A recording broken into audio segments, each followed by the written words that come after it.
Hello friends, welcome to lecture 39 Ancient History and we are into part 10 of the Vedic period. दोस्तों हम लोगों ने अब तक 39 लेक्चर कर लिए हैं। ये 39वां लेक्चर है प्राचीन भारत का और ये 10वां लेक्चर है हमारा वैदिक पीरियड का। इसके पहले हमने 9 लेक्चर वैदिक पीरियड में किए हुए हैं और ये जो हमारा जो वीडियो चल रहा है अभी पिछले दो वीडियो से, अगर पिछले दो वीडियो को देखें तो that is about the polity part of the वैदिक पीरियड। तो हमने अब तक 2 वीडियो किए हैं पॉलिटी पार्ट पे, पॉलिटी पोर्शन से।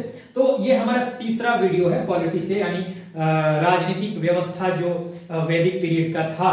तो आइए हम क्लास शुरू करते हैं। और देखिए अब तक जो हमने पढ़ा था, अगर हम ऋग्वैदिक पॉलिटी को देख रहे थे, हमने ये बताया था कि अगर हम वैदिक पीरियड के पॉलिटी की बात करेंगे तो हम 1500 टू 600 बीसी के बारे में बात करेंगे। मतलब कि इस बीच की जो राजनीतिक व्यवस्था थी उस पर बात करेंगे।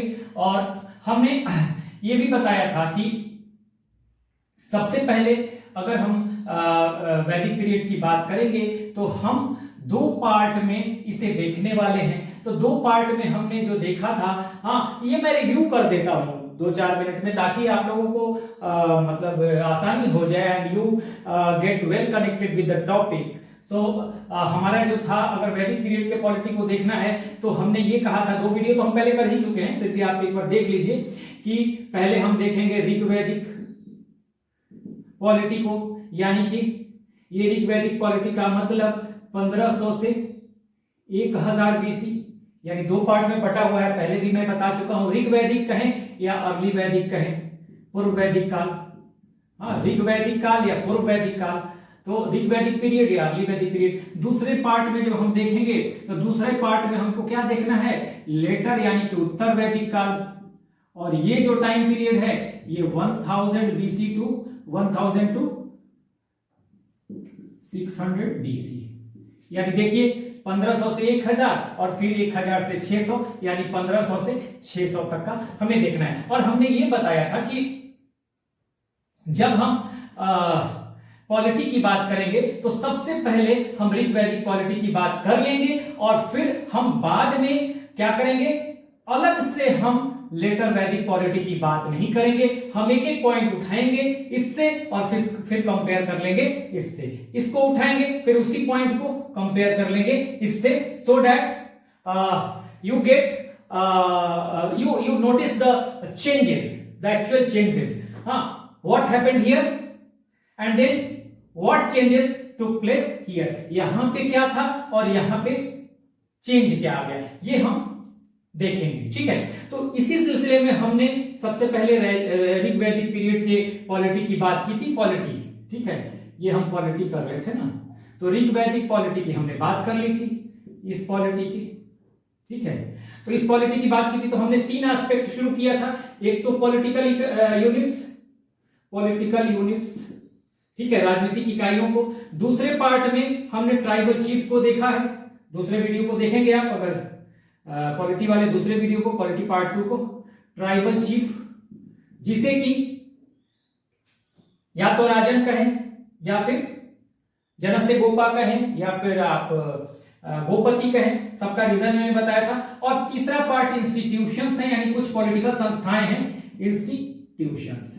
तो इनको पढ़ने के बाद, ये तीनों पोर्शन को खत्म करने के बाद फिर हम कंपेयर करना शुरू करेंगे, जो कि नेक्स्ट वीडियो में होगा। इस वीडियो में देखिए हम 2 पार्ट कर चुके हैं, पॉलिटिकल यूनिट्स, ट्राइबल चीफ्स और इंस्टीट्यूशंस। तो यहां पर जो हम कर चुके हैं, तो आज का हमारा जो टॉपिक है वो इंस्टीट्यूशन से रिलेटेड है। ठीक है, लेकिन फिर भी हम इसको समझते हुए फिर इंस्टीट्यूशंस पे आ जाएंगे। तो आज हमारा ऋग्वैदिक पीरियड की जो पॉलिटी है, राजनीतिक व्यवस्था है, उसे आज हम खत्म कर लेंगे और फिर नेक्स्ट वीडियोस में हम क्या करेंगे कि कंपेयर करना शुरू करेंगे। वो अलग अलग हम नहीं करने वाले हैं। फिर हम ऋग्वैदिक पीरियड पढ़ने के बाद लेटर वैदिक पीरियड को सिर्फ नहीं पढ़ने वाले हैं, क्योंकि ये अगर हम कंपैरिजन करते हुए पढ़ेंगे तो हमारा जो है हम चेंजेस को नोटिस कर पाएंगे। और इतिहास में यही बहुत ज्यादा इंपॉर्टेंट है कि आप चेंजेस को नोटिस कर पाते हैं कि नहीं। यदि आप चेंजेस को नोटिस कर पाते हैं देन यू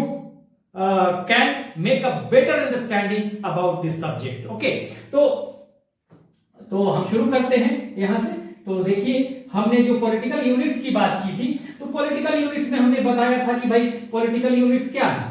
हमने ऐसे बता दिया था कि पॉलिटिकल यूनिट्स में जन, विश्व, हाँ हमने ये बताया था कि जो राजनीतिक इकाइयां थी वो कैसे बटी हुई थी। देखिए, सबसे बड़ी इकाई जन थी, और मैंने बताया था कि जो जन है, देखिए कई जन हैं, आर्यंस के कई ट्राइबल ग्रुप हैं, ये मैंने बता दिया था। आर्यन के कई ट्राइबल्स ग्रुप हैं, आर्यन भी है, ना कि सिर्फ आर्यन, नॉन आर्यंस भी है, मैंने बताया था। तो मान लीजिए कि यहाँ कोई एक ट्राइबल ग्रुप हो गया, ये एक यहाँ पे हो गया आपको मतलब कबीलाई ग्रुप, ये है अगर ये यदु है, ये तुर्वस है, हाँ ये भरत है, अलग अलग कबीले हैं। वैसे ही ये आर्यंस हो गए, वैसे ही कुछ कबीले जैसे शिवी, भलानस, विशाणी, वो हो गए आपको ये नॉन आर्यंस। ठीक है, तो इस तरह से ये जो ट्राइबल ग्रुप है जनों में बटा हुआ है। एक जन, तो मैंने कितने बांटा, 1 2 3 4 5 6 7 8 9 10 11 12 जनों में बांट दिया। तो अलग अलग कबीलाई ग्रुप है ये। ठीक है, ये मैंने बताया था। और कबीलाई ग्रुप में ये एक जन यानी एक ट्राइबल ग्रुप, दूसरा ट्राइबल ग्रुप, तीसरा, ऐसे करके अलग अलग ट्राइबल ग्रुप है। तो अगर हम इसमें, हमने बताया था कि अगर मैं एक जन को डिवाइड कर देता हूं, यानी कि जन अब डिवाइड हो जाता है किसमें, ये विश्व में। ठीक है, तो सबसे बड़ी पॉलिटिकल यूनिट है वो जन है, मैंने बता दिया था। सबसे बड़ी पॉलिटिकल यूनिट अगर हम देखें तो हमने बताया था जन है, जन सबसे बड़ी पॉलिटिकल यूनिट्स जन। और जन से छोटा, ठीक है, जन से छोटे की बात करें, देखिए हमने ये कई जनों में बटा हुआ है, कई ट्राइबल ग्रुप यानी कबीलों में बटा हुआ है। तो इसको हमने बता दिया था कि अब अगर हम जन को डिवाइड कर दें तो ये फिर डिवीजन किसमें हो जाएगा, देखिए ये विश्वों में बट गया, यानी कि विश्व इससे छोटी यूनिट हो गई। ठीक है, उसके बाद हमने कहा था कि अगर हम विश्व को भी, ये विश्व है 1 2 3 4 विश्व, ज्यादा भी हो सकते हैं, तो हमने इसको डिवाइड कर दिया। ठीक है, इसको डिवाइड कर दिया तो अब ये किस में बट गया, ये बट गया ग्राम में। और उसके बाद हमने ग्राम को भी डिवाइड कर दिया, तो ग्राम को डिवाइड किया तो ग्राम, ये ग्राम हो गया। तो ग्राम को जब डिवाइड कर दिया तो ये बन गया क्या, कुल या फैमिली, कुला या फैमिली, या हम इसको गृह भी कह सकते हैं, गृह। ठीक है, तो ये गृह भी कह सकते हैं। तो ये सबसे बड़ी यूनिट ये जन, उससे छोटी विश्व, उससे छोटी ग्राम। ठीक है, ये मैंने शायद उल्टा कर दिया, ये देखिए, सॉरी ये उल्टा कर दिया मैंने, देखिए ये ऐसे और ये ऐसे। ठीक है, जन, फिर विश्व, फिर ग्राम और फिर कुल। सबसे बड़ी यूनिट जन, उसके बाद विश्व, उसके बाद ग्राम और उसके बाद कुल।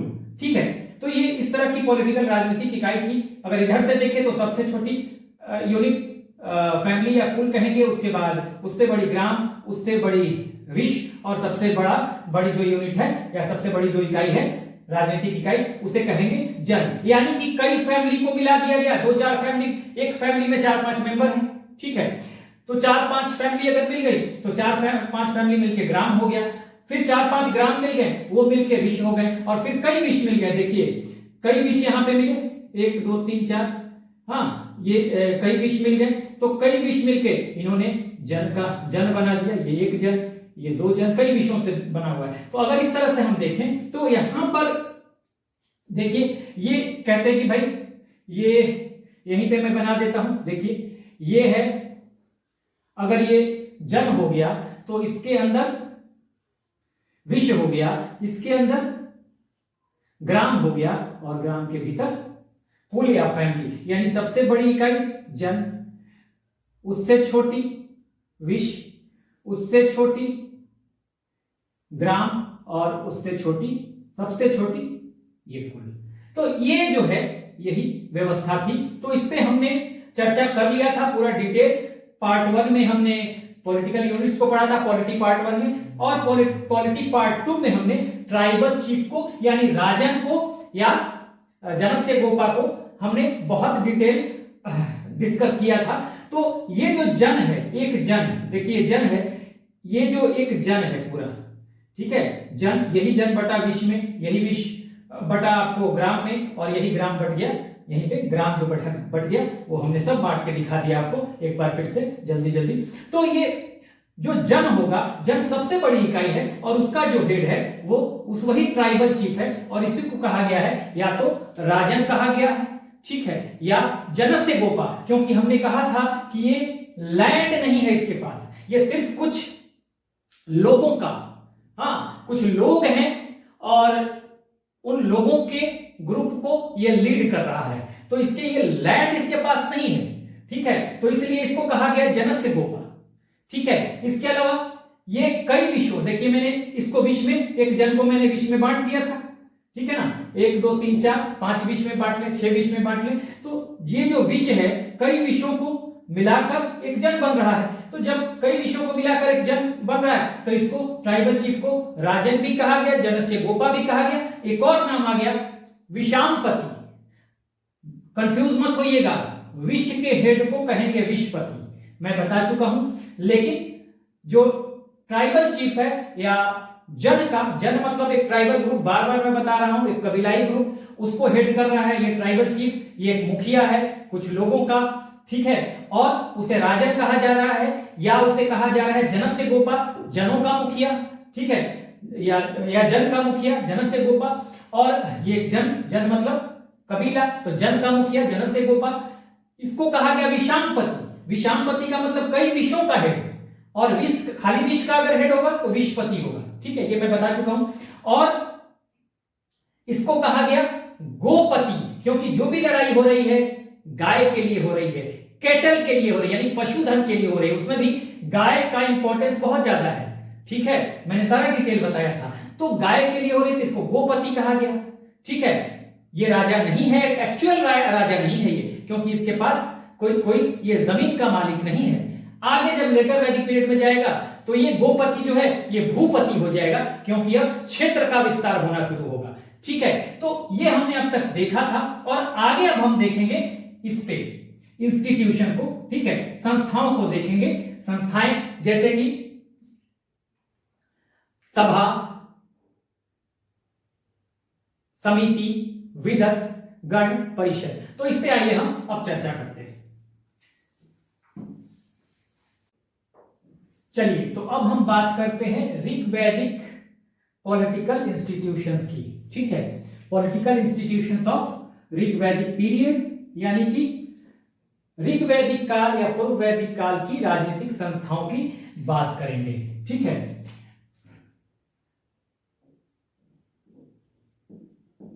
पॉलिटिकल इंस्टीट्यूशंस ऑफ, या इन कर दीजिए, इन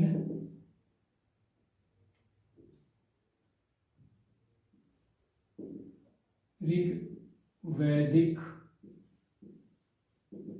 पीरियड, और ये टाइम होगा 1500 टू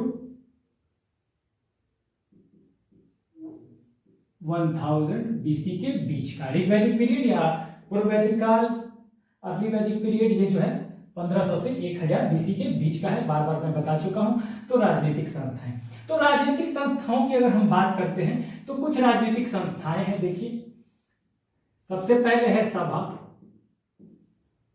असेंबली भी कह सकते हैं इसको, समिति, ठीक है, थोड़ा नीचे ही लिखता हूं ताकि स्पेस हमारे पास रहे लिखने के लिए, सभा,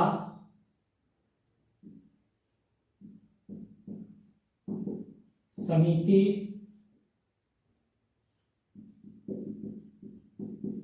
विदत, और ये हो गया विदत के बाद गण, और गण के बाद परिषद, इसे आप काउंसिल भी कह सकते हैं, काउंसिल, ठीक है, इसे आप काउंसिल भी कह सकते हैं। तो देखिए सभा जो है, सबसे बड़ी बात, कुछ चीजें मैं बता दूं,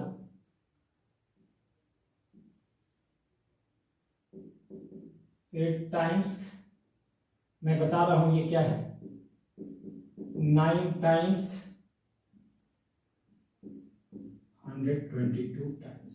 देखिए ये इंस्टीट्यूशंस हैं, सभा, समिति, विदत, ठीक है ना, थोड़ा मैं बड़ा लिख दूं, विदत, क्लियर हो जाएगा, विदत विदत। तो अगर हम देखें तो सभा, समिति, विदत, गण और परिषद, जिसे हम काउंसिल भी कह सकते हैं, ठीक है। सभा, ऋग्वेद में इसकी चर्चा 8 बार है, 8 times referred in the Rigveda, 9 times referred in the Rigveda and 122 times referred in the Rigveda. Rigveda में 8 बार इसकी चर्चा है सभा की, ऋग्वेद में समिति की चर्चा 9 बार है और ऋग्वेद में विदत की चर्चा 122 बार है। तो खासकर इस फैक्ट्स को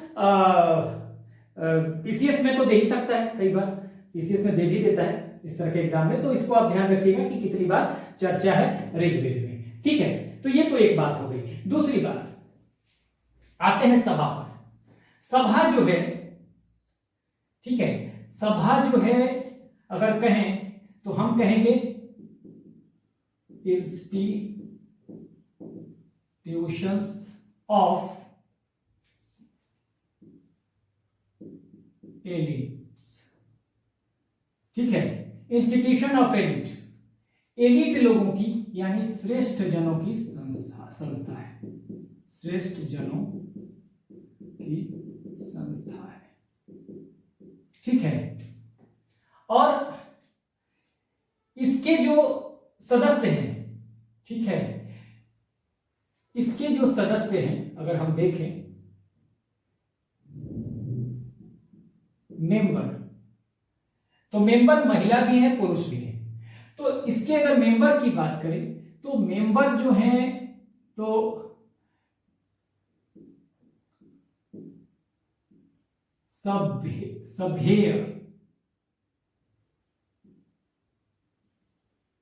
ठीक है,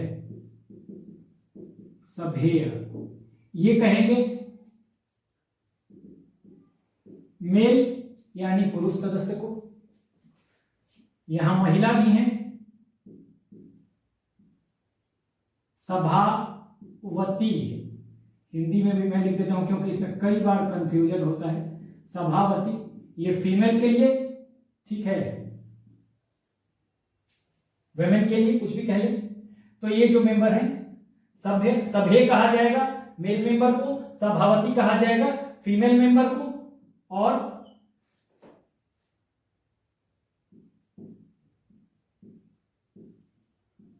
सभाचार कहा जाएगा, ठीक है। सभाचार जो होगा ये आप कहें गेट कीपर, या इसको आप कह सकते हैं द्वारपाल, ठीक है। तो ये 3 बातों को ध्यान में रखना है। अब ये जो सभा है, ये जो इंस्टीट्यूशन ऑफ एलिट है, इसका वर्क क्या है,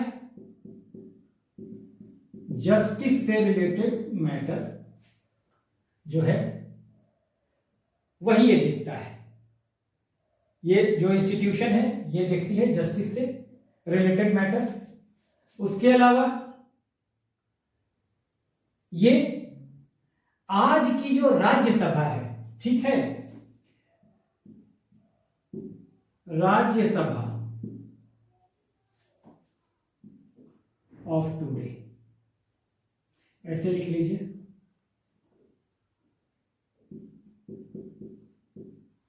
worked as Rajya Sabha of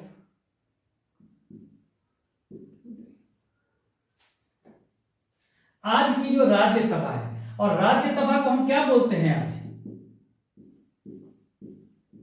upper house, अभी मैं समझाता हूं, यानी कि उच्च सदन।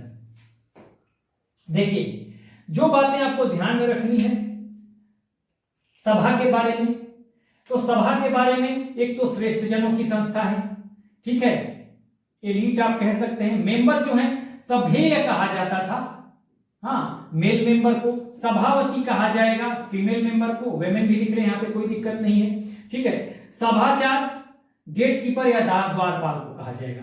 वर्क इसका क्या होगा, जस्टिस से रिलेटेड इसका वर्क होगा। And this institution worked as the Rajya Sabha of today.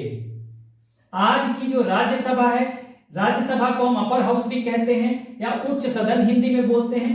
अब इसको समझिएगा कि अगर एग्जाम में आ जाए कि ये किस तरह से काम करती है आज के राज्यसभा की तरह, कौन सी ऐसी संस्था थी, इसमें से 4 ऑप्शन दे देगा, सभा समिति विधायक गण परिषद में से कोई 4 ऑप्शन दे देगा और कहेगा इस उस समय ऋग्वैदिक पीरियड में या वैदिक पीरियड में कौन सी ऐसी संस्था थी जो आज के राज्यसभा की तरह काम करती थी। हाँ, which institution in the Rigvedic period was worked as the Rajya Sabha of today और अपर हाउस ऑफ टुडे। तो आपका आंसर हो जाएगा सभा, ठीक है। सभा को इंग्लिश में असेंबली भी कहेंगे, तो लेकिन ज्यादातर आपको सभा लिखा हुआ आएगा, एनसीईआरटी में भी सभा, ठीक है।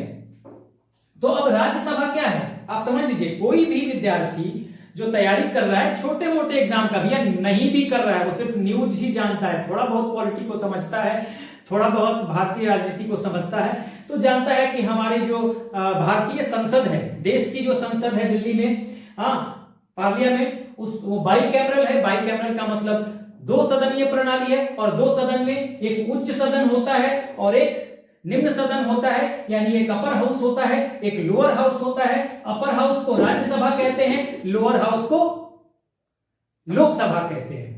अपर हाउस में क्या है, अपर हाउस में डायरेक्ट चुनाव नहीं होता, इनडायरेक्ट होता है। जो राज्यों की विधानसभा है, समझिएगा, राज्य में भी तो विधानसभा है, असेंबली है, वहां भी मेंबर चुन के जाते हैं जो मेंबर ऑफ लेजिस्लेटिव असेंबली कहे जाते हैं। यहां कहे जाते हैं पार्लियामेंट में मेंबर ऑफ पार्लियामेंट, ठीक है।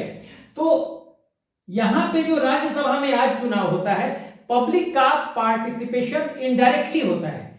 डायरेक्ट पब्लिक उसके मेंबर को, राज्यसभा के मेंबर को नहीं चुनती। जो राज्यों में, हाँ, विधायक चुने जाते हैं, वही अपने राज्य से राज्यसभा का मेंबर चुन के भेजते हैं। जैसे मान लीजिए कि दिल्ली है, तो दिल्ली असेंबली में आप देखते हो, देखा होगा कि जब पिछले बार राज्यसभा का चुनाव हुआ दिल्ली से, तो इसके पास करीब 68 या 67 सीटें थी आम आदमी पार्टी के पास, केजरीवाल की पार्टी के पास।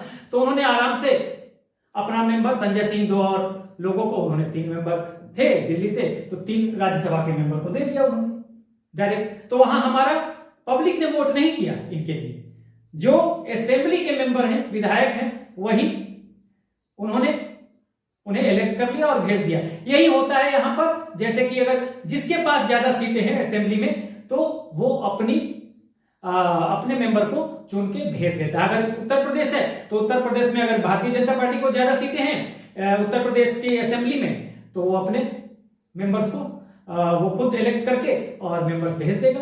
कहां पे, राज्यसभा में। यानी मेजॉरिटी जिसकी होगी असेंबली में, चांसेस उसी के होते हैं राज्यसभा के मेंबर बनने के। इनडायरेक्ट हम वोट नहीं करते जाकर, कॉमन मैन जो होते हैं वो जाकर वोट नहीं करते।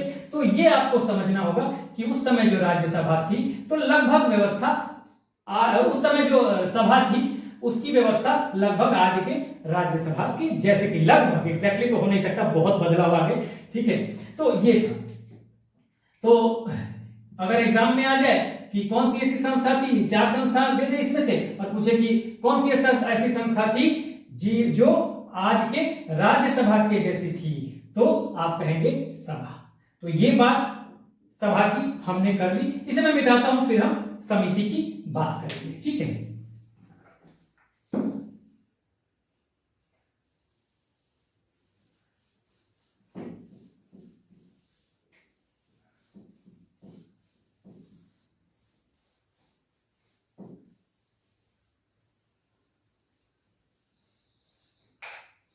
देखिए,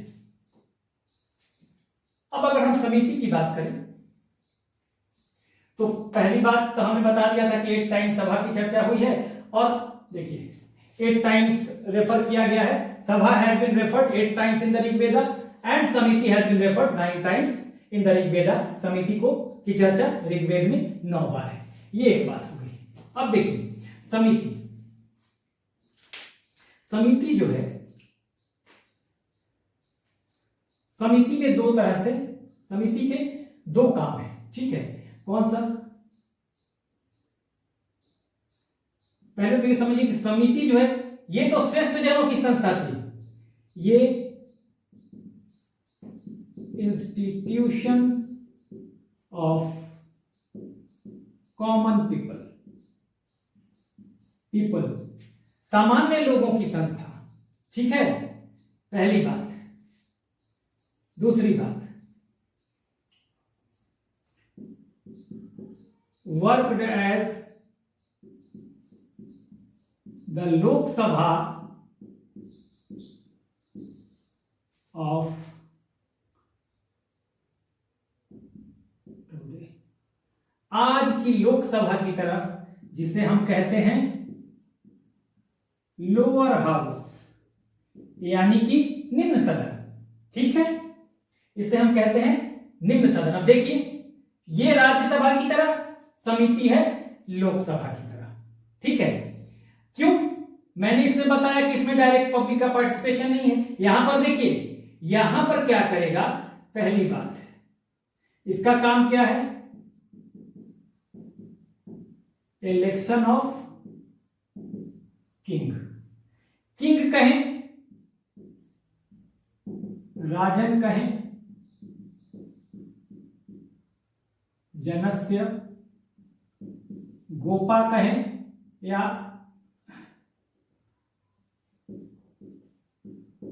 गोपति कहें, कुछ भी कहें, या आप ट्राइबल चीफ कह लें, ट्राइबल चीफ कह लें, हमने बताया था। यहां पर जो आम कॉमन लोगों की संस्था है, कॉमन लोगों की, और ये यहां पर समिति में चुनाव करते हैं, किसका? इलेक्शन करते हैं किंग का। आज के लोकसभा से मिला लीजिए, आज गवर्नमेंट का हेड, हाँ, गवर्नमेंट का हेड कैसे चुना जाता है? पब्लिक चुनती है, पब्लिक वोट देती है जाकर लोकसभा के मेंबर के लिए। हम जाते हैं खुद, राज्यसभा के लिए हम नहीं जाते। राज्यों में जो चुने हुए विधायक हैं, यानी जो एमएलए हैं, यानी जो मेंबर ऑफ लेजिस्लेटिव असेंबली हैं, वो इनडायरेक्टली चुनते हैं, वो डायरेक्ट चुनते हैं, हम इनडायरेक्टली पार्टिसिपेट करते हैं, क्योंकि हमने उनको चुन के भेजा है। किसको? एमएलए को। और हमारे चुने गए जो प्रतिनिधि हैं राज्यों में, वो प्रतिनिधि, वो रिप्रेजेंटेटिव हमारी ओर से राज्यसभा के मेंबर को चुनकर भेजते हैं पार्लियामेंट में, यानी कि उच्च सदन में भेजते हैं, पार्लियामेंट के उच्च सदन में भेजते हैं, ठीक है।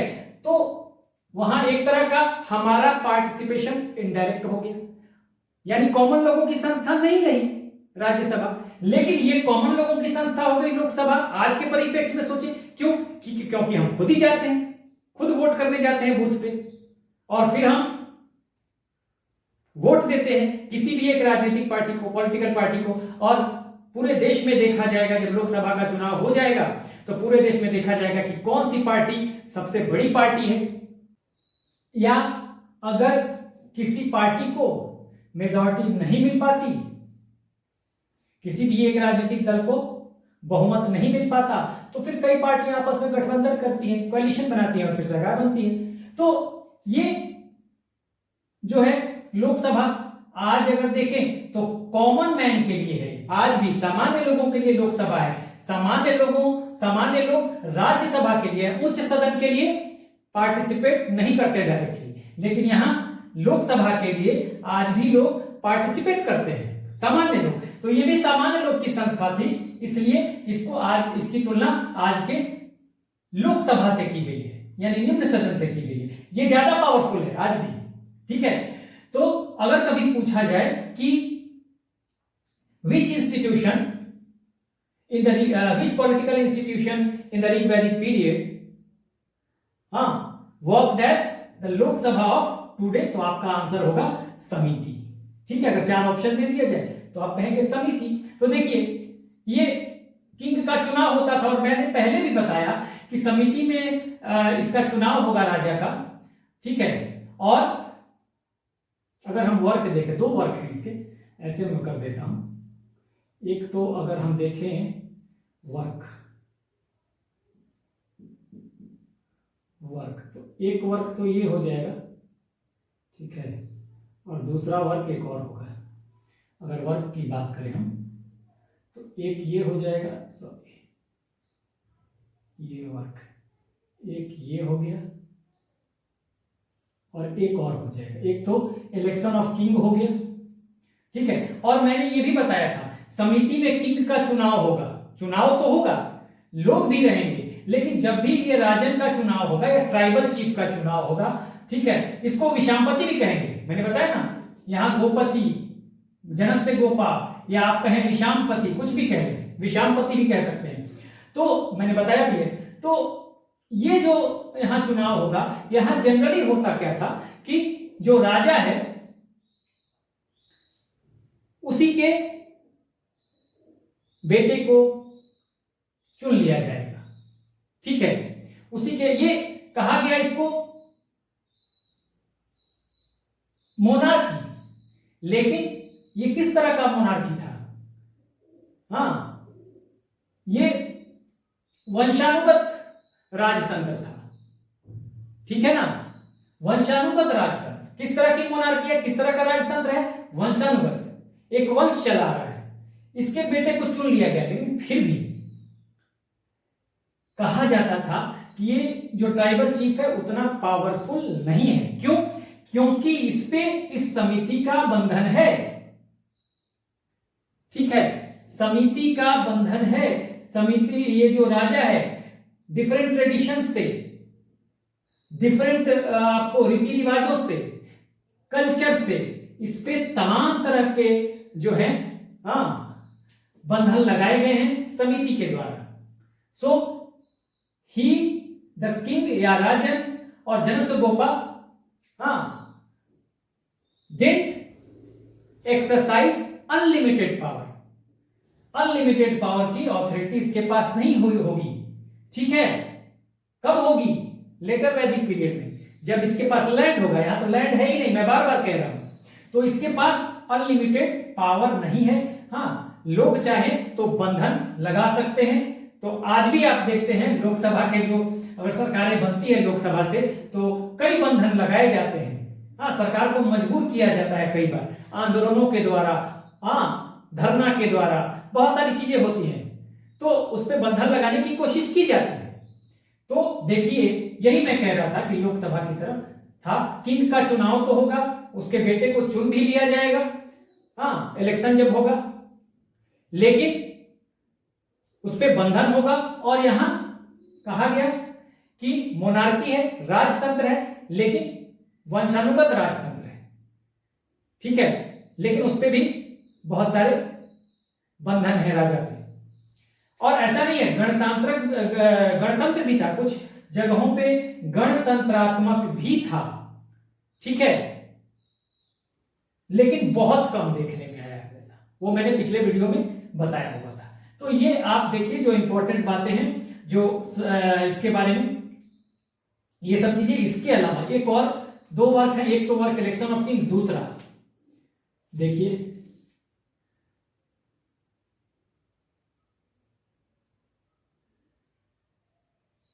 एक तो समिति में लोमन का डिवीजन होगा, division of Loman. Loman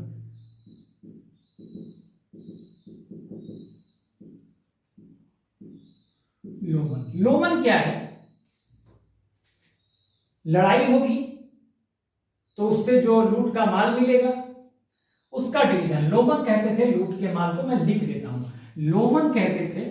Loman यानी कि लोमन को अगर कहें तो लूट का माल,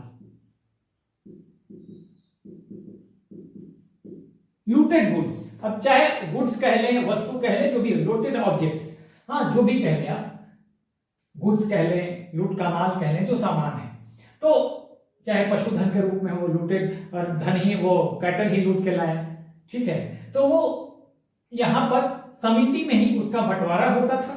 और मैंने आपको बताया कि जो लोमन है, ठीक है ना, लोमन है, ये क्या होगा कि कि कैसे लोमन का क्या रिलेशन था टैक्स से। हमने ये बताया था कि जो टैक्स होता था, तो टैक्स तो इस समय ऋग्वैदिक पीरियड में जो टैक्स है वो टैक्स का कोई रेगुलेशन नहीं है, कोई नियमित टैक्स नहीं है। टैक्स जो है यहाँ पर ऋग्वैदिक पीरियड में टैक्स एक गिफ्ट के रूप में है। पहले मैं बता चुका हूं पहले वाली वीडियो में, टैक्स एक गिफ्ट के रूप में है। हाँ, वॉलंटरी है। हाँ, आपकी इच्छा है, आप चाहे तो दें चाहे तो ना दें, क्योंकि लैंड तो है नहीं, लैंड नहीं है तो टैक्स का कोई मतलब नहीं है। राजा कैसे, जो ट्राइबल चीफ है उसके पास लैंड थोड़ी है कि वो टैक्स लेगा, तो टैक्स है नहीं यहाँ पर। तो होता क्या था कि जब लड़ाई होती थी तो लड़ाई में जो लूट का माल मिला, और लूट का माल मिला तो जिसका जो भी कंट्रीब्यूशन है, तो according to the contribution of the people उनको उतना उस रेशियो में, उस अनुपात में कुछ लूट के माल में से दे दिया जाएगा। राजा के पास तो रहेगा ही, साथ ही पुरोहित था उसके साथ। मैंने बताया था कि पिछले वीडियो में कि इसके साथ कुछ ऑफिसर्स हैं, पुरोहित है, सेनानी है, मतलब पृष्ठ है, सेनानी है, ग्रामीणी है, ठीक है ना, दूत है, रथकारा है, उसके अलावा जो और भी अदर ऑफिशियल्स हैं, जैसे कि ये तो प्रमुख हो गए, रथकारा, पृष्ठ, सेनानी, ये सब। और कुछ और हैं जैसे पुरप है, हाँ, उग्र है, जो कि जिसे पुलिस कहते थे, सारा मैं बता चुका हूं। उन ऑफिशियल्स को और साथ साथ जो भी कॉमन लोग हैं जो लड़ाई में पार्टिसिपेट कर रहे हैं, तो उनके कंट्रीब्यूशन के अनुसार उस रेशियो में इस लूट के माल में से कुछ दे दिया जाएगा। और उस लूट के माल में से अगर वो चाहेंगे तो राजा को या जनस्य गोपा को या विषामपति को या गोपति, जिस जो भी कह ले, उसको वो अपनी इच्छा से लीजिए भाई, आपने मेरी रक्षा की है। क्योंकि राजा का काम क्या होता था ऋग्वैदिक काल में, राजा का काम क्या है मैं बता चुका हूं। राजा का काम है कॉमन पीपुल को प्रोटेक्शन देना, यानी कबीले के जो लोग हैं उनको प्रोटेक्शन देना, क्षेत्र विस्तार नहीं है। बार बार मैं कह रहा हूं, इस पीरियड में राजा क्षेत्र विस्तार नहीं कर रहा, सिर्फ अपने कबीले के लोगों को वो प्रोटेक्शन दे रहा है। और साथ ही दूसरा, जो पशुधन है, जो कैटल है, जो गायें हैं, उनको प्रोटेक्शन दे रहा है। तो कहेंगे भाई लोग कि भाई आपने हमको प्रोटेक्शन दिया है, हाँ, तो आपको हम अपने स्वेच्छा से दे रहे हैं कुछ, इस जो हमें मिला है लोगों में से। नहीं दिया तब भी कोई बात नहीं है, जबरदस्ती नहीं है। तो ये टैक्स की व्यवस्था, दो काम था इसका वर्क, एक तो इलेक्शन ऑफ द किंग, में ध्यान रखिएगा, इलेक्शन ऑफ द किंग, ठीक है, और डिवीजन ऑफ लोमन, ये दो वर्क इसका था समिति का, ठीक है। अब हम बात करते हैं विदत की।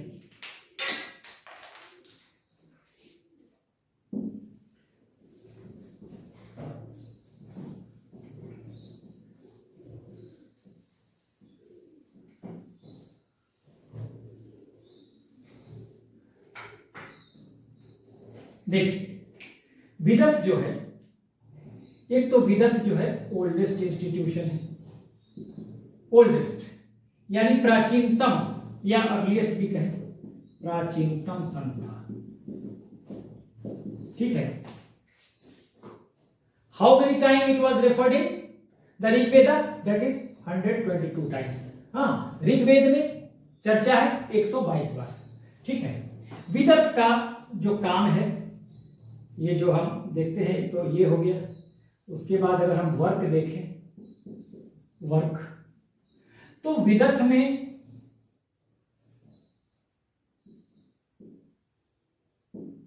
सोशियो रिलीजियस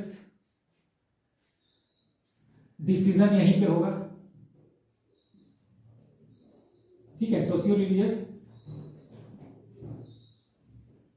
मैटर्स को देखेगा, ये डिसीजन में यहीं पे होगा, सामाजिक और धार्मिक मैटर्स को ये देखेगा। प्लस यहां पे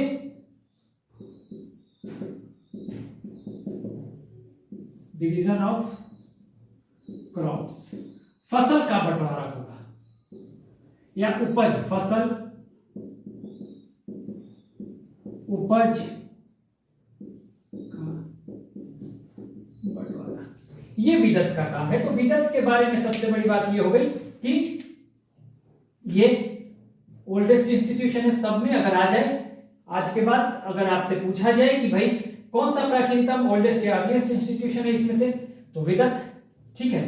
और वर्क जो है इसका क्या है, तो एक तो सोशियो रिलीजियस डिसीजन यहीं पे होगा, या सोशियो रिलीजियस मैटर्स को ये देखेगा, सामाजिक, धार्मिक, हाँ, जो भी डिसीजन होगा, जो भी फैसले होंगे ये विदत में होगा।